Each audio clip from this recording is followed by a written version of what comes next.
ladies and gentlemen, Undersecretary Claire Castro, the Palace Press Officer.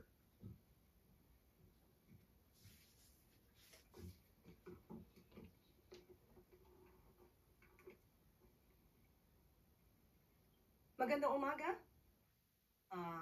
Good morning, Malacanang Press Corps. Welcome sa ating press briefing ngayong araw. Simulan natin sa magandang balita na dala ng administrasyon ni Pangulong Ferdinand R. Marcos Jr. sa bagong Pilipinas. Alinsunod sa pangako ni Pangulong Marcos Jr. na magbigay ng abot-kaya at dekalidad na pagkain, pumirma ng kasunduan ang Department of Agriculture at Philippine Postal Corporation or PhilPost para palawakin pa ang kadiwa ng Pangulo Program sa buong bansa.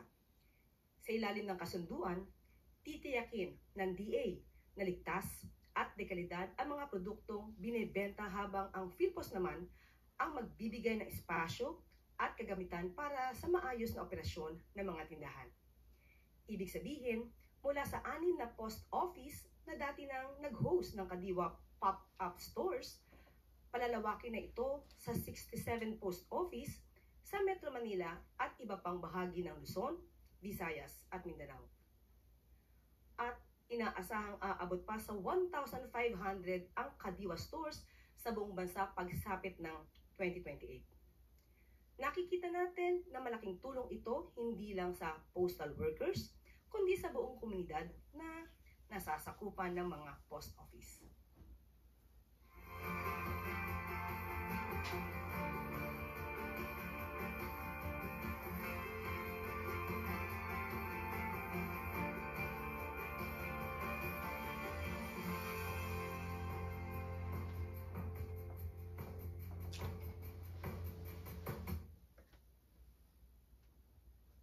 Isa pang good news, binuksan na ng Bureau of Immigration ang bagong OFW wing sa NAIA Terminal 3. Ang nasabing wing ay para lang sa mga OFW para matiyak ang mabilis at mas epektibong immigration processing.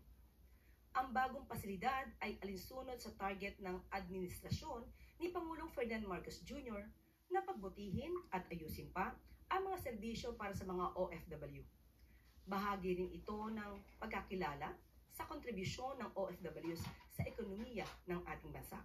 Magandang balita para sa ating mga bagong bayani. Mayroon ng dedicated OFW wing sa NAIA Terminal 3. Mas mabilis, mas maayos na immigration processing, lalo na ngayong big travel season. May dagdag na 6 counters at 12 immigration officers. Saludo ang pamahalaan sa inyong sakripisyo. At ang ating huling good news, bilang hakbang tungo sa mas masaganang ani at masaganang buhay para sa ating mga kababayan sa agrikultura, pinangunahan ni Pangulong Marcos Jr. ang paglulunsad ng Agripuhunan at Pantawid o APP program ng Department of Agriculture. Ang APP ay isang malawakang inisyatiba na naglalayong bigyan ng pinansyal at teknikal na tulong ang mga kwalipikadong magsasaka ng palay. Sa nasabing programa, makakatanggap ng ang mga magsasaka ng hanggang 60,000 pesos na credit para sa farm inputs at buwanang allowance. Bukod sa mas mababang interes, insured din ang credit line para maiwasan ang matinding epekto sa mga magsasaka sakaling magkaroon ng mga hindi inaasahang sakuna. Bukod sa cash assistance, nagkaloob din ang Philippine Center for Post-Harvest Development and Mechanization or PhilMec ng higit 6 na milyong halaga ng makinarya sa 3 farmer cooperatives. Kabilang dito ang Rice Combine Harvester na nagkakahalaga ng 1.92 milyong pesos at 2 4-wheel tractors. Ayon kay Agriculture Secretary Francisco Laurel Jr., malaking tulong ang APP program para gawing mas kapaki-pakinabang at bankable ang pagsasaka sa bansa. At ito po ang mga good news natin sa araw na ito. Para rin po sagutin ang mga katanungan kaugnay sa survey sa hunger at food security, kasama po natin ngayon si Department of Social Welfare and Development Assistant Secretary Irene Dumlao. Magandang umaga, Asek Dumlao.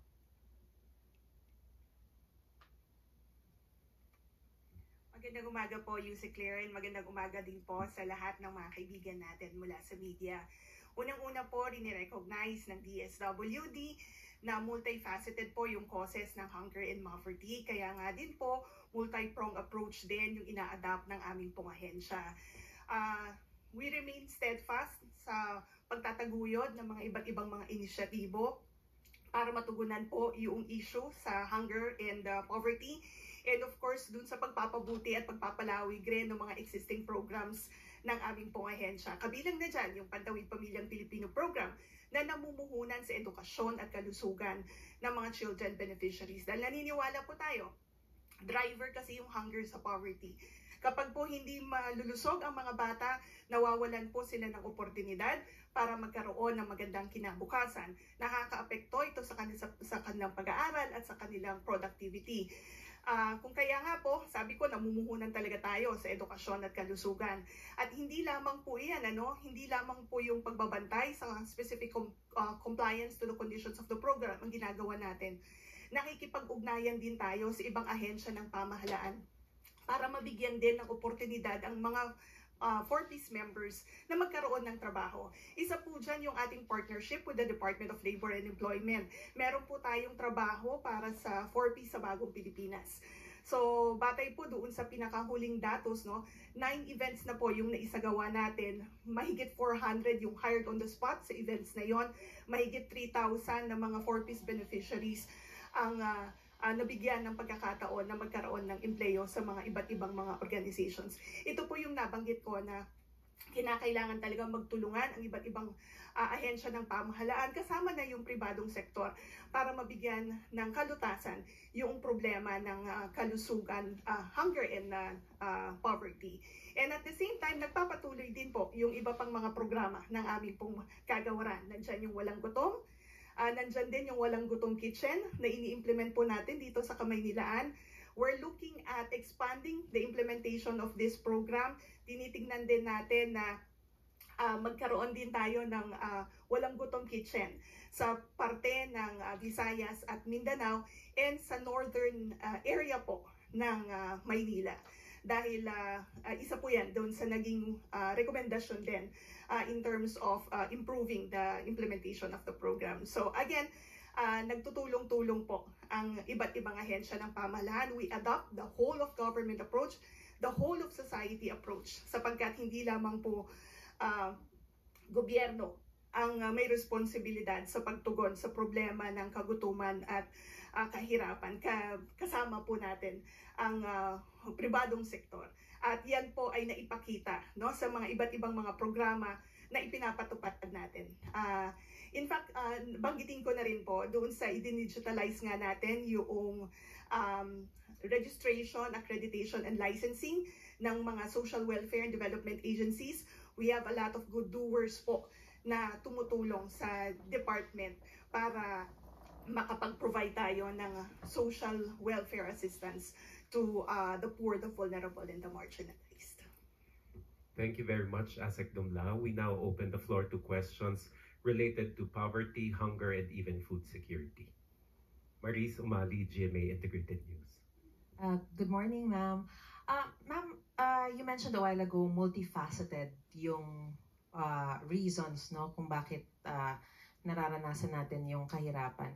Can you just at least mention to us what are the factors? Kasi these programs that you've mentioned, yung multi-pronged approach, have been done by the government for I think since it started this administration, So, but still, ang lumalabas po kasi from 26.4% in February, it soared to 35.6% in March. So medyo mataas po ito, And even the non-poor, it also rose slightly from 16.2% in February to 18.3% in March. So hindi na sila mahirap, pero yung hunger levels slightly increased pa rin po. So number one, what are the factors that contributed to this soaring of hunger? And you've already mentioned the approaches to respond to this. How soon are we expecting these numbers to go down? Maris, kung matatandaan mo, last year naglabas ang DEDA PSA na bumaba yung poverty incidence po sa ating pong bansa. Yan ang nagpapatunay na nag-gain ng traction yung mga programs and services na ipinapatupad po ng ating pamahalaan. Maraming mga factors kasi na nakakaapekto sa mga mahirap nating pamilya. Last year, nakita po natin 6 typhoons occurring in 3 weeks. At isa po yan sa mga kadahilanan kung bakit po bumababa yung level of well-being ng mga kababayan natin na mahihirap. Ngayon, ang ating pong pamahalaan ay hindi naman po natitigil sa pagbubuo ng mga interventions para hindi po lalong sumadsad sa kahirapan yung ating mga kababayan. Isa na nga po dyan yung nabanggit ko, no? Yung dun sa Pantawid Pamilyang Pilipino program na tinutulungan natin sila to recover from disasters and other shocks na nakakaapekto sa kanila. Meron din tayo yung assistance to individuals in crisis situation. Ito po yung mga interventions, yung mga social assistance na ibinabahagi natin because there are unwanted events o mga adverse shocks na nakakaapekto po sa mahirap na pamilya at kinakailangan na makaution natin yung impact po nito. Kaya ganito, may mga social safety nets din tayo na ipinapatupad. Inflation is another issue, no, na nakakaapekto rin po sa well-being ng ating mga kababayang mahihirap. Kung kaya nga po meron din tayong ayuda para sa Kapos ang Kita program. Again, it's a social safety net that cushions the impact of rising inflation to individuals who are affected by rising inflation and whose income do not exceed or yung kinikita nila ay hindi nag-exceed dun sa statutory minimum wage. So again, I'd like to emphasize, Maris, na may mga iba't ibang kadahilanan kung bakit po bumababa yung level of well-being and bakit may mga pamilya na tingin nila nagugutom sila o naghihirap sila. But then again, mahalaga po para sa amin, merong mga iba't ibang mga interventions sa ating pong pamahalaan para ma-cushion impact po nito at hindi po bumaba at ma-trap sa poverty yung ating mga kababayan. Okay, ma'am, just a follow-up. So, since we understand that it would take a while. Kakaiba ng context, di ba? Sa government, we make use of family and family income and expenditure survey. May annual study po na ginagawa dyan. Usually, yung mga survey na ginagawa ng ibang organizations, on a quarter lang po yan. And then, syempre, depende rin yun doon sa mga questions na tinatanong kasi doon sa mga respondents. While, of course, we recognize, we acknowledge ito pong mga pag-aaral na ito, tinitignan din natin at ibinabangga doon sa mga scientific studies na isinasagawa ng ating pong pamahalaan. As to timeline, sabi nga po ni Pangulong Marcos Jr., dapat maibaba natin ang poverty incidence to a single-digit percentage before the end of his term. DSWD is committed in contributing to the attainment of that goal. At pinagsisikapan po namin para mas mapabilis pa yung pagbaba nitong poverty incidence sa ating bansa. Thank you, ma'am. Eden Santos, Net 25. Good morning po, ma'am. Wala po bang ginagawang assessment yung ahensya para makita po kung epektibo pa ba itong mga programang ito like TUPAD, 4Ps, AIX, AKAP, para po maiangat yung well-being, welfare ng ating mga kababayang mahihirap at para malaman din po or mapag-aralan ng ating ahensya na baka meron pang mas magandang programa na pwedeng makatulong pa po, no, na talagang matugunan yung kagutuman, yung kahirapan dito sa ating bansa. Kung kung babalikan natin yung 4Ps law, nakalagay doon na dapat an impact evaluation study should be conducted. In fact, meron po. Yung mga naunang taon, meron ng mga isinagawa na impact evaluation studies. And sa kasalukuyan, meron po tayong kinomission na pag-aaral para makita din natin, no, kung ano na ba yung naging epekto nung programa. Ba aasek yung dagdagan yung 3,000 pesos na ibinibigay sa kanila para naman mas makaangat sila sa kanilang pamumuhay? Yes, isa po yan doon sa tinitignan, no, kung akma pa ba yung halaga na tinatanggap nila para ma-address yung pong gaps sa pamilya. Pia Gutierrez, ABS-CBN News. Nabanggit niyo po na magkaiba po yung standards or yung metrics na ginamit dun sa survey compared to yung pang-measure po ng government, no? So, using po yung metrics na ginagamit po ng DSWD, where are we now in terms of our goal to eliminate hunger in the Philippines? Are we on target? At gaano po kalaki yung, kumbaga, yung difference po nung pinapakita sa survey at yung lumalabas po sa inyong mga pag-aaral? Pia, unang-una, it's the Philippine Statistics Authority, no, na kasama po natin sa pag-aaral. Yung sa pag-aaral na nabanggit ko, yung Family Income and Expenditure Survey, sila po ang nagsasagawa niyan. But sabi ko nga po, ito ay reference ng aming pong ahensya to assess yung implementation noong mga iba't ibang social protection programs and services. Batay naman po doon sa mga gaya nung lumabas last year, no, na bumaba yung poverty incidence sa ating pong bansa, we can say na nag-gain po ng traction yung mga ipinapatupad nating programa, kagaya nga po ng Walang Gutom program, yung Walang Gutom Kitchen, Tarabasa, and of course yung 4Ps, yung SLP, and Kalahi Seats, among other social protection programs and services of the department. And batay nga po doon sa pinaparating din ng ating mga beneficiaries na natutuwa sila doon sa pinapatupad namin. Yun po yung driving force, actually sa motivating force for the department to continue expanding the program implementation and further developing initiatives para mas mapagbuti nga po yung pang social protection agenda natin. And dagdag ko na rin po na doon sa Walang Gutom, we started kasi in 2023 na nasa mahigit 1,000 yung mga beneficiaries. The following year, nag-expand tayo to 150,000, and ngayon nasa 300,000 household beneficiaries na yung ating nasuserve.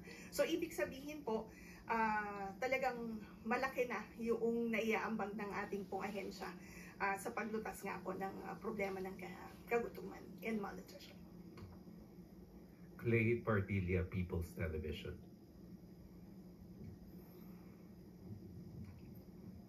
Good morning po, ASEC. ASEC poverty and hunger rates have increased nga po. Pero po, kung titingnan yung PSA, nabawasan pa po yung inflation rate natin from Feb to March. Nadagdagan din po yung employment rate natin. Paano po natin nire-reconcile yung mga ganitong datos, and how optimistic is the government na mababawasan po for the month of April? Now, in terms of optimism, optimistic po tayo na mas mag-i-improve pa po, no, yung condition nung in terms of improving yung or reducing poverty incidence in our country and reducing hunger incidence as well. Nakikita nga natin doon sa isinasagawa natin na trabaho para sa 4Ps sa Bagong Pilipinas. Gaya ng nabanggit ko earlier, marami po tayong mga na-i-register na merong mga bagong trabaho. So, I think that matches na rin yung lumalabas na percentage na bumababa yung bill ng mga unemployed. And gayon din po, makikita natin dun sa ating mga 4Ps beneficiaries, marami po sa kanila nakakapagtapos ng kanilang pag-aaral. And marami nga rin are acing licensure examinations. So sila po ay nabibigyan din ng pagkakataon na makapagtrabaho. Ganyan din sa Sustainable Livelihood Program, because kinakapacitate din natin yung mga beneficiaries to either engage in thriving livelihood activities or makapaghanap ng trabaho. So yan po, nakikita natin, pag binabangga natin, yan ang nagpapatunay na maganda po yung mga inisyatibo ng ating pong pamahalaan. Sam Medinilla, Business Mirror. Hey, good morning, ma'am. Kanina po na-mention po nila na parang may recommendation sa DSWD na parang expand yung program sa Northern Manila. Itatanong ko lang po kung ano pong organization or sino po yung nag-recommend na kung saan areas na dapat intensify yung anti-hunger measures. At saka meron po kayang list yung DSWD ng mga areas na makukonsider natin as hunger hotspots. Okay, batay po doon sa nabanggit ko na expansion ng Walang Gutom Kitchen. Yan po ay dahil pinag-aralan natin with our partners, particularly from the private sector, na dito rin po yung mataas ng bilang ng mga mga individual families and individual in street situations. Halimbawa doon sa Bangon, no, dahil isa rin po yan, BARM, I mean to say, meron rin kasi tayong programa doon, yung Bangon. Diyan din natin nakikita na magkaroon ng additional intervention para again ma-reduce yung hunger incidence sa lugar po na yan. Bukod po dun, wala na pong iba pong parang priority areas yung DSWD para for its anti-hunger measures. Well, titingnan po natin doon sa lalabas na result noong nagkaroon kasi ng pag-aaral yung pilot implementation nung Walang Gutom Kitchen. So we're expecting na ma-finalize po iyan itong buwan ng Abril. Kung ano pa yung karagdagang mga rekomendasyon, yun po yung ating pong i-consider doon sa skill up nito.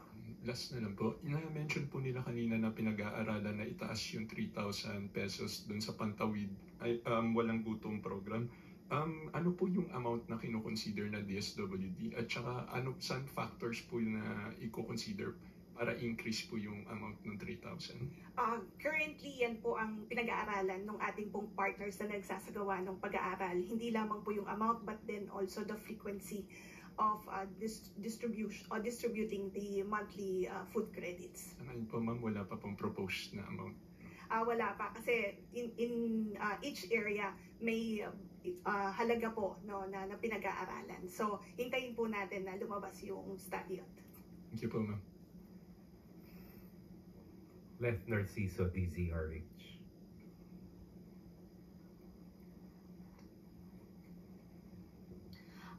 Ma'am, dun po sa mga nakagraduate na ng 4Ps, may datos po ba ang DSWD kung ilan sa kanila yung nagtuloy-tuloy yung pag-ahon at ilan din naman yung bumalik as beneficiaries?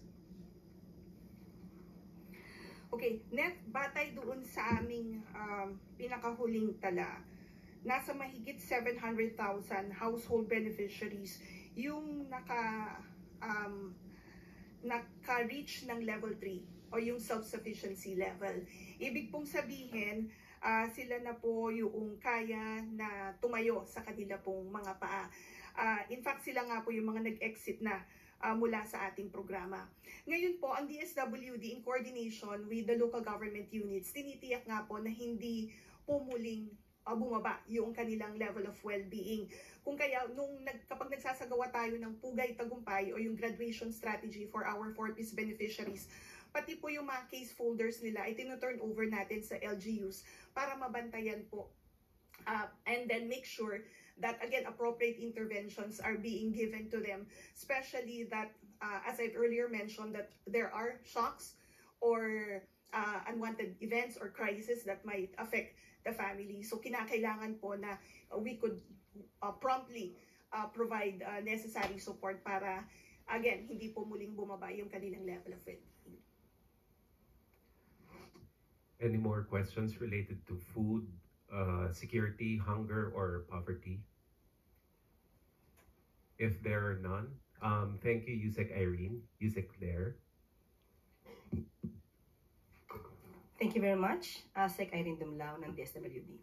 So maaari na po nating i-excuse si ASEC Irene Dumlao. At handa na po tayo sagutin ang inyong mga katanungan. Sam Medenilla, Business Mirror. Good afternoon, ma'am. Tatanong ko lang po, ma'am, kung ano po yung update dun pagdating sa ginagawa na measures ng government sa reciprocal tariff with the US. Last week na-mention po ni Sir Go na parang plano niya magpunta sa US for negotiation. May date na po kaya kung kailan? Yes, Sam, ganito. Kanina nagkausap kami ni Secretary Go at sinabi niya ay wala pa pong update. At patuloy pa rin po ang pakikipag-usap, ang pakikipag-negosasyon, especially with the ASEAN countries, para po sa isang joint diplomatic outreach, harmonized messaging ng Asian countries. Ito yung, kumbaga, ine-emphasize yung diplomatic engagement rather than retaliation. At ang salitang galing po kay Secretary Go ay cooperation, not confrontation. So, nasabi niya po niya na sila po ay biyahe papuntang US sa May at wala pa pong update kung kailan po. Bali ma'am, yung sa May, yun po yung for the entire ASEAN delegation. Tayo lang po, yung Pilipinas po. Opo. Tapos last question na lang po ma'am. Regarding po dun sa reciprocal tariff pa rin, na-mention po ng DTI tsaka DOF na isa sa parang magiging competitive edge ng Pilipinas yung 17% tariff niya compared dun sa other ASEAN countries. Recently, nag-impose po yung US ng parang deferment dun sa mataas na yun. Tapos lahat na lang 10%. Paano po kaya magiging competitive pa rin yung Pilipinas kung yung other ASEAN countries, pantay-pantay na po tayo ng 10%? Yan po ang magiging mas magandang opportunity para sa local businesses natin na mas galingan pa nila ang kanilang mga produkto, ang kanilang mga serbisyo para sa paggawa ng mga produktong pwede nating i-export. Okay po. Thank you. Tina Maralit, Manila Times.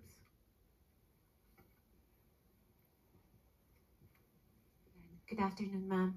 Ma'am, reaction lang po on what came out over the weekend, yung pag-endorso po ni Vice President Sara Duterte sa alyansa candidates, Congresswoman Camille Villar and Senator Amy Marcos. Ano po kayang mensahe ang pinaparating dito sa publiko? Kung di po ako nagkakamali, naglabas na rin po ng mensahe ang si Congressman Toby Tiangco. At lahat po ng question patungkol po dyan ay si Congressman Toby na lang po ang sasagot. But ma'am, is the trust and confidence of the President in these candidates buo pa rin po kaya? Sa kanya mga kandidato, definitely yes. Pero muli, kung ano man po yung iba pang mga detalye patungkol po dito sa recent incidents ay si Congressman Toby Tiangco po ang may authority to talk about that matter. Salamat po, ma'am. Left Narciso, DZRH. Yusek, may we know what are the President's plans for the Holy Week? Naitanong po natin at siya po ay makakasama niya po ang kanyang pamilya. He will spend his time with his family. At ang mga detalye po ay hindi ko na po maibibigay. Yun lang po. Hindi po sinabi kung saan? Hindi po sinabi sa amin kung saan. At kailan po mag-start yung... Opo, basta he will be spending his time during this Holy Week. Most probably starting Thursday. Opo, pero yun lang po. Itong Holy Week na po ay bibigyan niya po naman ng oras ang kanyang pamilya para po sila magkasama-sama. Dahil sa sobrang busy ng ating Pangulo sa kanyang mga activities. So, yan po. Follow up to that, Tuesday New DZBB. Hi ma'am, so ibig sabihin po ma'am, from today until Wednesday may i-expect pa kaming mga activities ni Presidente? Meron pa po. Outside of the palace? Sa aking pagkakaalam, meron din pong magaganap dito sa palasyo. Pero mga meetings lang po. So, i-include po natin yung mga meetings. Thank you, ma'am. Eden Santos, Net 25.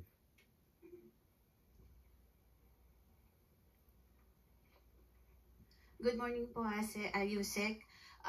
Sa last sona po ni Pangulong Ferdinand Marcos Jr., yung third sona niya ay hinighlight po yung pagkamit po ng gobyerno sa food security po ng Pilipinas. At ngayon po lang buwan na lang malapit na ulit yung kanyang SONA. Kumusta na po yung status ng food security ng ating bansa? Ano na po yung mga naipatupad at ipatutupad pang programa? At saan na po tayo patungo ngayon?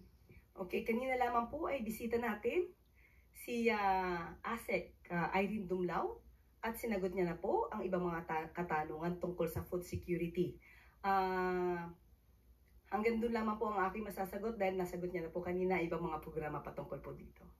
Pero nasaan na po tayo ngayon pagdating po dun sa pagtamo ng pamahalaan ng Marcos administration, pagdating po dun sa pagkakaroon natin ng seguridad sa pagkain sa ating bansa? Nakita niyo naman po kung ano pong sinabi ng ating ASEC from the DSWD. Nagagampanan po yan at nagkakaroon po ng traction dahil sinabi po niya noong nakarang buwan lamang ay maganda po naman ang naging resulta. At mas maganda po kung muli natin maisasalang ang ating ASEC na si Irene Dumlao para po maitanong niyo po yan. Binigyan na po tayo kanina po kasi ng pagkakataon na maitanong ang tungkol sa food security. Sana po nadetalye po niya kanina. At nadetalye naman po niya kanyang mga programa kanina po. Thank you po. Thank you.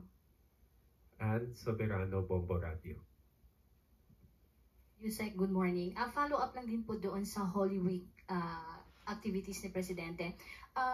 May mga pahabol po bang instructions si Pangulong Marcos sa mga concerned agencies, lalo po at nagsisimula na pong magsiuwian yung mga kababayan natin, and then may balak po ba siyang magsagawa din ng sariling inspection po? Thank you. Opo, unang-una po, syempre ang gusto po ng Pangulo natin at ang direktiba po niya ay bigyan po ang ating mga kababayan at hindi lamang po mga kababayan kung sino man po ang bumibisita sa ating bansa ng isang safe at convenient travel.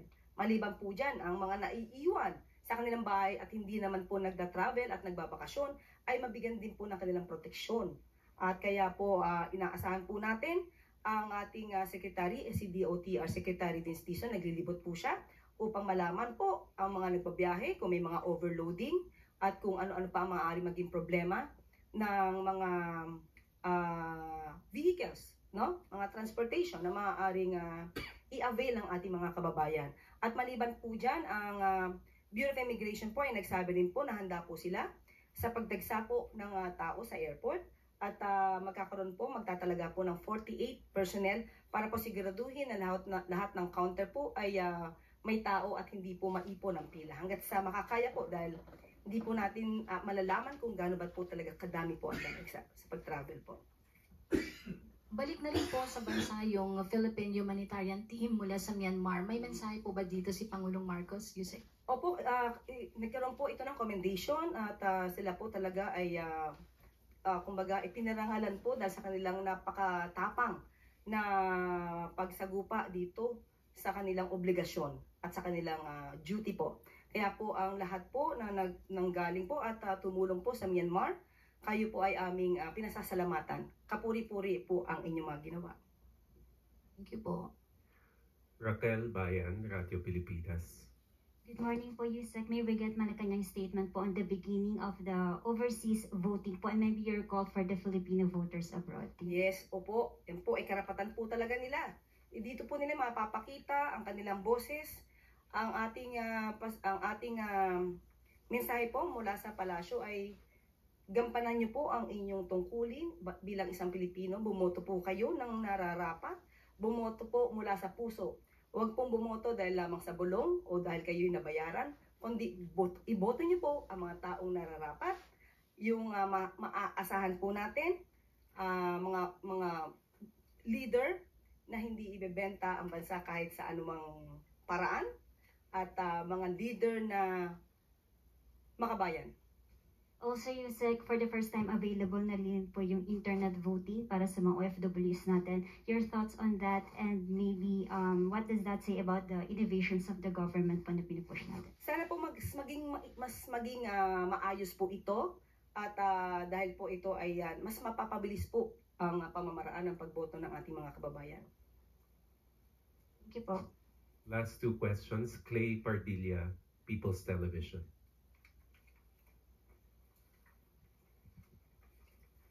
Good morning po, Yusek. Yusek, Senator Gatchalian expressed alarm over recent cases of bullying and students' deaths linked to violence, calling it a sign of crisis. What directive po has Malacanang issued to DepEd in response to these incidents? At ano pong maipapayo po natin sa mga magulang? Salamat po. Yes, opo. Nagpalabas na rin po ng mensahe po dito at kinokondena po kung ano man po na bullying, panghaharas sa mga estudyante po natin, sa mga kabataan po. At kanina rin po nakausap po natin si ASEC Irene Dumlao. Sa mga ganito pong sitwasyon ay yung mga social worker po na naka-assign, pumunta na rin po sa mga schools na nabanggit, sa mga involved po ngayon. At tinulungan po sila agad. At sabi nga po natin, kahit po ang ating DepEd, nagkaroon na rin po ng pag-iimbestiga rito. Especially po yung tungkol sa nangyari sa Las Piñas. Kinausap na po ang principal po dito at ang SDO. So hinihintay na lang po natin ang ibang mga detalye po at ginawa na po talaga agad ng agarang action ito ng pamahalaan sa pamamagitan din po ng direktiba ng ating Pangulo. And finally, Daryl Esguerra, Philippine News Agency. Good morning, Yusek. Ma'am, can we just get an explanation lang po kung bakit na-veto ni Pangulo yung proposed amendments on the revised Baguio City Charter? Okay, Banggitin ko na lang po ang kanyang mensahe. And I quote, bibigyan ko po kayo maya-maya lamang po. Sinabi po